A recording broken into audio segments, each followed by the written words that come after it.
Boa noite, boa noite, boa noite. Ok?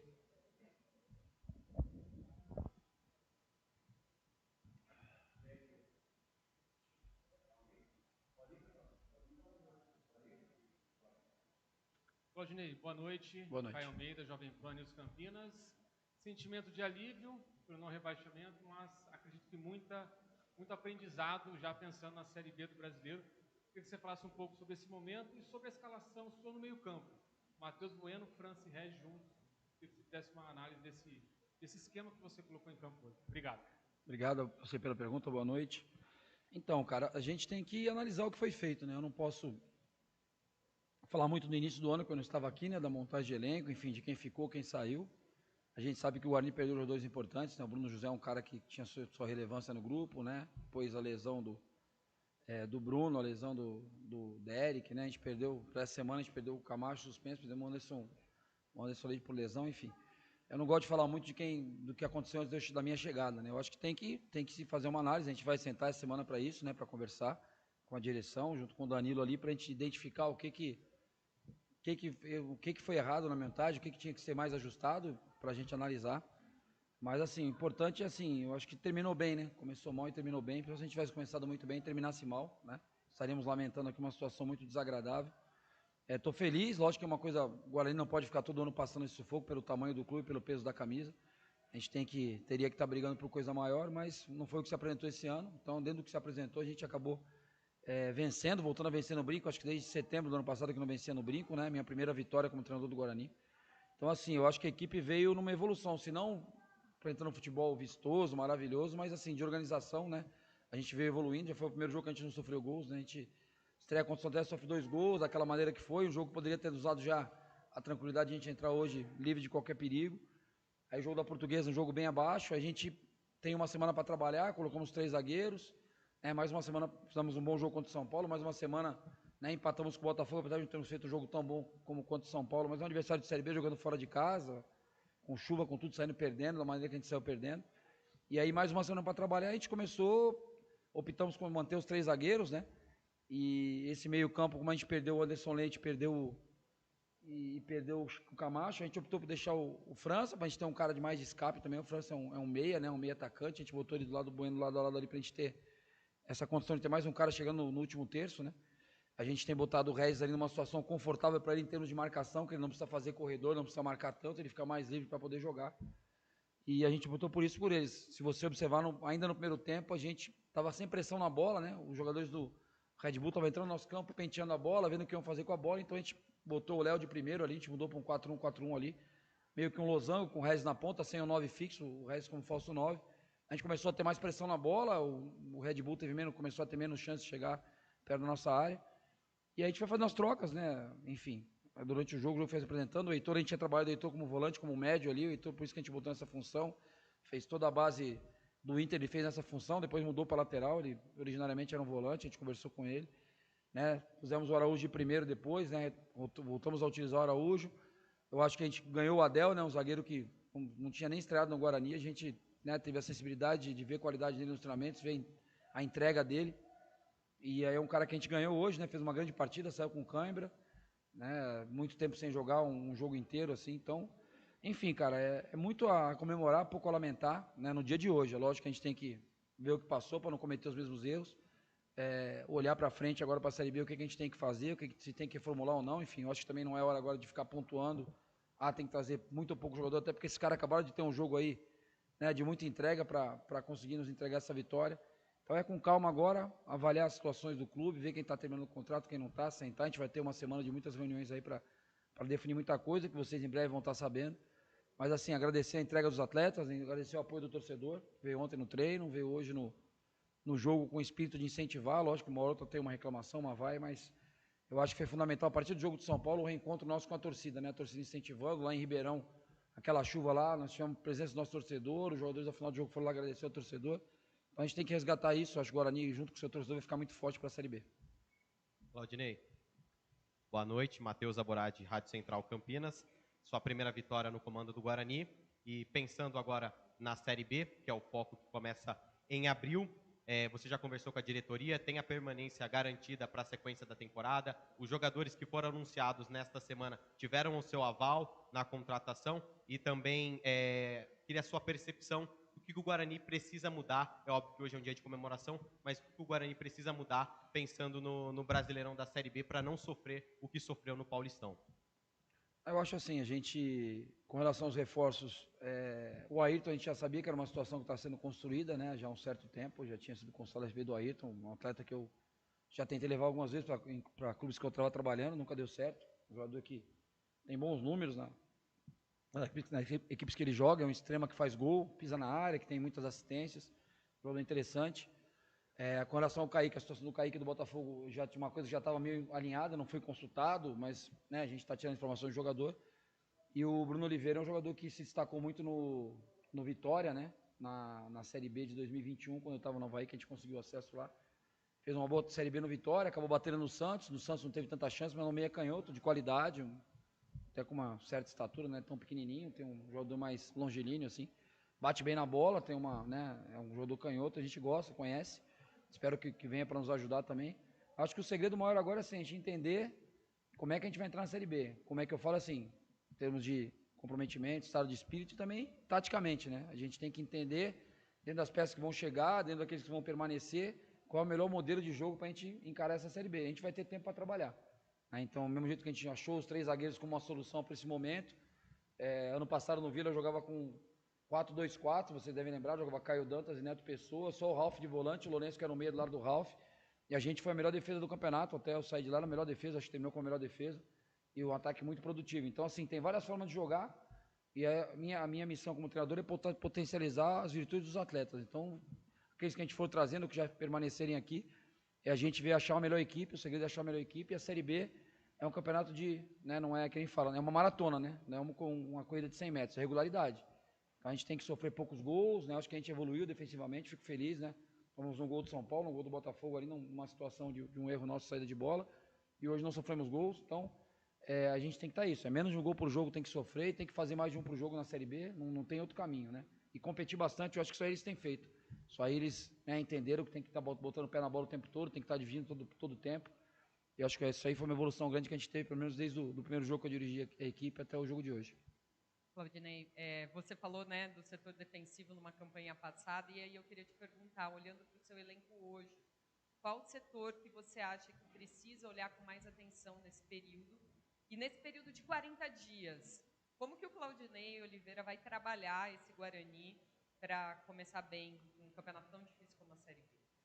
Então, eu acho que a gente tem que olhar com carinho para todos os setores, né? A gente tem setores, por exemplo, o Márcio, infelizmente, teve uma lesão, né, no joelho, a gente não vai, perdemos o Márcio pro resto da temporada, é um cara que vinha evoluindo, que não vinha sendo utilizado também, que a gente colocou contra o São Paulo, fez um baita jogo contra o São Paulo, vinha muito bem contra o Botafogo, uma grande felicidade dele, então assim, a gente vai precisar, né, lateral esquerdo com a saída do Mike, a gente tem o Vitinho que é jovem, tem o Helder, então vai precisar de mais uma peça ali para a gente tá bem resguardado, então a gente vai ver caso a caso, acho que a gente tem que olhar com carinho pro elenco como um todo, né, e agora que eu vou tomar uma pedra, para te falar a verdade, eu não estou há semanas, eu não, em nenhum momento me preocupei, quem que vai acabar o contrato, quem não vai, vamos escalar esse, porque o contrato é ao final do ano, vamos escalar o outro, porque o contrato vai acabar, não vamos escalar, então, eu me preocupei em botar o que tinha melhor, porque a gente tinha uma situação emergencial, né, tem que ter esse sentimento de urgência que a gente tinha de conseguir o resultado o mais rápido possível.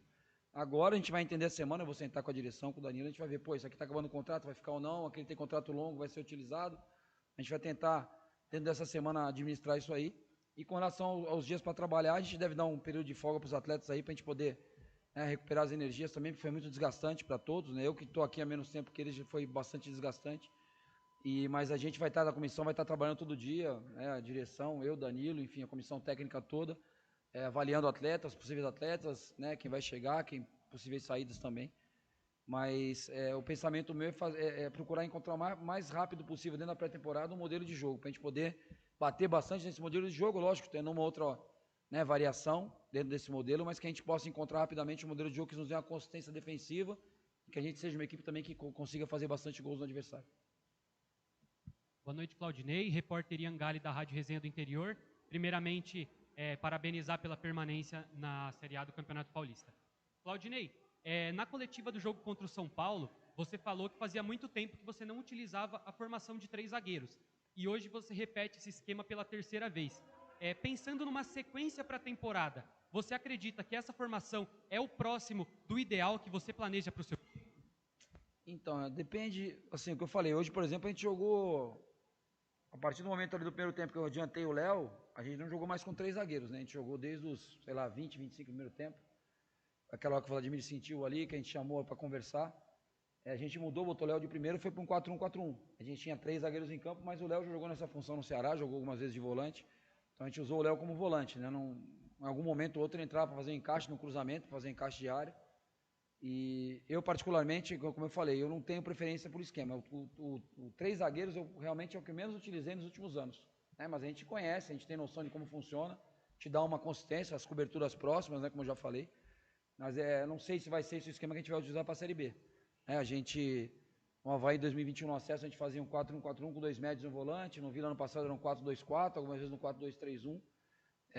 Não é o meu esquema de preferência 3 zagueiros, né? Às vezes gosto de ter mais jogadores um pouco mais para frente, né? Não ficar tão retraído o time. Mas também os 3 zagueiros também com a linha de 5 te propiciam também na hora de jogar você ter 3-2-5, né?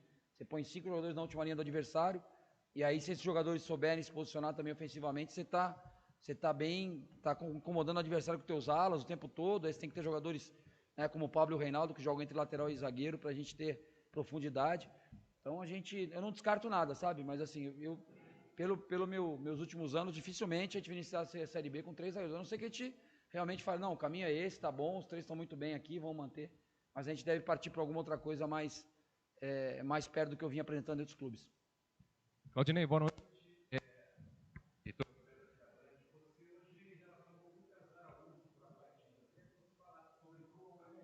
Ao longo da semana, como é que foi também a conversa com o atleta, com a diretoria? E ele entrou em campo, indicativo de que ele está nos planos também para a Série B? Então, cara, assim, eles cometeram um erro, né? Um erro de julgamento, assim, são jovens, né? Então, às vezes, não era o momento de...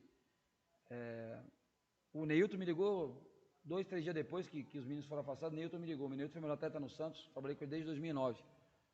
E o Neilton falou bem, professor, era festa, estava minha mãe, a minha avó, tinha cheio de criança, era festa de família, não era bagunça, estava com a minha esposa. O Neilton casou com a menina que ele namorava desde a época da base do Santos, eu conheço também. Então, assim, o problema é a maneira como aquele momento, não era momento para aquilo, ou talvez para ir na festa, ficar ali, mas não postar, não divulgar, não deixar vazar uma foto. Então ficou um negócio ruim pelo momento do clube, né? Eu acho que a questão do Araújo foi um pouquinho diferente da do Enderson. Do Enderson extrapolou um pouquinho, né? Em questão de debate em rede social, acabou extrapolando, desgastou mais. O Araújo foi um menino que, né? O Enderson também veio, treinaram separados uma semana. O Araújo começou a ser reintegrado ao grupo. E assim, eu tenho um primeiro volante ali no banco. Aí eu vou punir o Guarani? Ah, não, agora eu vou castigar o Araújo, que ele vai pro banco, mas não vai entrar vou castigar o Guarani, não é ele. Aí eu ponho um meia, não ponho um volante, eu tomo um gol, eu estou prejudicando o clube. Então ele foi reintegrado, entrou no campo, está nos planos, pode permanecer ou não, a gente vai ter as reuniões, mas não tem nada, o que foi já passou, teve a punição, já foi afastado por um período. São jovens, tem que evitar esses erros, né, que pode comprometer até a carreira, mas aí a gente vê que é um menino do bem. O Enderson também é um menino do bem, a questão do Enderson foi mais uma questão de briga em rede social, essas coisas que a gente vê muito, né, a gente tem que evitar. Eu, pelo menos, não tenho, né, rede social para evitar qualquer confusão. Mas a gente entende que não fizeram por mal, foi só um erro de julgamento mesmo, às vezes inexperiência, não era o momento de ter saído, de ter ido para o aniversário, ou de ter postado fotos e vídeos, né? Mas o Araújo está assim, tá nos planos a princípio, a gente conta com ele, jogador de muita força, né? Acho que a gente tem que melhorar um pouquinho ele, taticamente, orientar melhor. Eu acho que tem uns ajustezinhos táticos. Se ele estiver bem posicionado com a força que ele tem, ele vai nos ajudar bastante. Boa noite, Claudinei. Héctor Melato, aqui da TV Tati Record. Eu queria te perguntar como que o clube fica psicologicamente depois dessa permanência no Paulistão e o que isso afeta, né, na preparação do time para a Série B, porque como você mesmo comentou agora, teve toda essa questão aí da festa do Neilton, né, muita gente criticou, né, mas eu queria saber como que fica o psicológico da equipe para essa preparação para a Série B. Eu acho que fica bom, cara. A gente não... A Série B ensina muitas lições pra gente assim, sabe? Tem time que ganha o estadual, faz uma Série B horrível. Tem time que faz o estadual horrível, faz uma Série B maravilhosa. Então, que assim, o que fica de positivo é que a gente acabou bem o campeonato. A gente acabou vencendo, há muito tempo não vencia no Brinco, vencemos, tivemos um reencontro legal com o torcedor, né? O torcedor sai no Paulista, apesar de não cumprir o objetivo inicial do clube, que era a classificação. Mas sai com gostinho de uma vitória. A gente, até o próximo jogo, a gente está 3 jogos sem perder, né? Não ganha 8, agora a gente está 3 sem perder. Estamos invicto a 3 jogos, né? A gente empatou 2 e ganhou 1. Então, assim, a gente vai transferindo o problema para frente, né? Problemas vão ocorrer, a Série B é muito difícil, não vai ser um mar de rosas, vai oscilar, todo mundo oscila. Mas eu acho que os jogadores saem com um astral elevado, cara. A gente sai comemorando. Se fosse um jogo, talvez a gente tivesse mantido, tivesse na última rodada sem depender de nada, tivesse aqueles 2 pontos do Santo André, iam vir 1000 pessoas aqui, só para xingar a gente, porque, o campeonato foi uma porcaria. E foi, né? Não foi bom. Mas aí, como a gente veio brigando por alguma coisa, a gente botou bastante gente, a gente ganhou, o torcedor comemorou, acaba que fica melhor, apesar de ser mais cômodo da outra forma, acaba que o astral fica melhor do jeito que foi, com um pouquinho de sofrimento, a gente valoriza mais. Odinei, Alexandre Azan aqui da PTV. O jeito que o jogo se desenhou, né, tinha muita expectativa sobre esse jogo, um jogo tenso, que poderia causar o rebaixamento, mas o gol no início, então como que isso você também fez com que o time não se empolgasse com aquele gol no início e de repente pudesse perder, porque o Bragantino continuou pressionando. Então, como que esse gol no início também aliviou as coisas para vocês, mas também você não deixou o time se empolgar com o que tinha acontecido, até porque a torcida inflama, o time tenta ir para cima e de repente poderia se comprometer. Então, a gente, como eu falei, a gente não estava bem quando a gente fez o gol, a gente não estava fazendo um bom jogo. Acho que a primeira chegada nossa, a gente fez o gol. A gente não estava bem no jogo, o Vlad faz uma bola longa, que a gente tinha comentado que eles jogam com a linha bem próxima à linha do meio campo ali, a característica do Red Bull desde o sub-15, sub-17, é um modelo de jogo deles, que eles o clube tem esse modelo de jogo, né? Então, a gente sabia que tinha esse escape aí, o Vlad foi bem, só uma bola longa, o Reinaldo atravessou a bola, o Pablo fez o gol, né, os nossos 2 atacantes. E a gente continuou também sem ter muito controle do jogo, né? E aí o que a gente fez? A gente fez essa mudança do Léo para primeiro volante, né? E assim, não tinha por que empolgar, a gente estava com a faca no pescoço ainda, né? E a gente teve chance de fazer o segundo, que foi uma bola do Léo que ele finalizou, né? Que às vezes podia ter jogado para trás, ele finalizou para fora, bateu cruzado, né? E tivemos uma bola do Regis, né? Tivemos 2 chances de fazer. Talvez se a gente tivesse 2, 3, fosse dar aquela sensação de, vamos acomodar, vamos sentar no resultado. Com 1-0 não tinha como, né? Porque o empate nosso, o resultado do Ituano sobre o São Paulo, a gente estava eliminado. Lógico que no outro jogo tinha que ter uma goleada, o Santo André tinha que tirar um saldo de gols muito grande em relação a nós, mas o empate para nós não servia. Então foi um jogo tenso, cara. Queria eu que a gente tivesse feito 2, 3 e pudesse ficar um pouquinho com sangue doce, mas não tivemos essa condição. Mas é bom sofrer um pouquinho também para valorizar, né? Para o próximo campeonato já entrar, como foi falado anteriormente, né? Como é que tem que entrar na Série B? Entrar desde o primeiro jogo como se fosse o último. Que é isso aí que eu falei para eles. Não adianta a gente ter o discurso, é o jogo da vida, é não sei o quê, se a gente não jogar o jogo da vida. Hoje nós não jogamos mais um jogo, a gente pode ter não feito um jogo brilhante, mas os caras se entregaram, deram o carrinho, se mataram em campo, se jogaram na frente da bola. E é isso que a gente tem que fazer desde o primeiro jogo para não sofrer na última rodada. Então é isso que a gente vai cobrar deles, eles mostraram que podem fazer, né? Eu acho que pegamos São Paulo e Red Bull, por mais que o Red Bull tivesse com o time alternativo, que ganhou do Ituano e Itu, né? Fez 1-0, poderia ter feito mais, é um time qualificado também. Mas o São Paulo, a gente pegou o São Paulo quase que completo, com o Lucas Moura jogando 45, o Wellington Rato, a gente suportou bem, né? E fez valer o peso da nossa camisa também. Acho que a gente tem que entrar na Série B. Eu acho que o Guarani, por ter o título brasileiro, é uma das camisas muito pesadas da Série B, a gente tem que se fazer respeitar em campo, né? Não só pelo que foi construído na história do clube, que os outros construíram antes da gente, mas a partir de agora a gente começar a construir uma história bonita para a gente terminar bem o ano. Valeu, craquinhos. Obrigado, viu? Final de semana.